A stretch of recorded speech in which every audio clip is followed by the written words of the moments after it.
Where are you from the Philippines? Whereabouts? It's I would call it Sambales. It's I don't know if it's, I think it's north of Manila. North of Manila. Okay.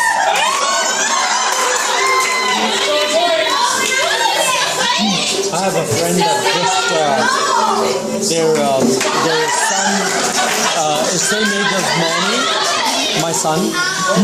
He used to live in Texas, but he got a job in Manila. He's a speech therapist. So he's living in Manila. They just moved about a month ago in Manila. But it's in the American, whatever because he's from Texas. It's the whole subdivision is all Americans living there. Yeah. He says it's very nice. Yeah, so it's But he has a housekeeper, a chauffeur. He's got a maid. He loves it over there. Yeah, he says it's very hot, very humid. It is.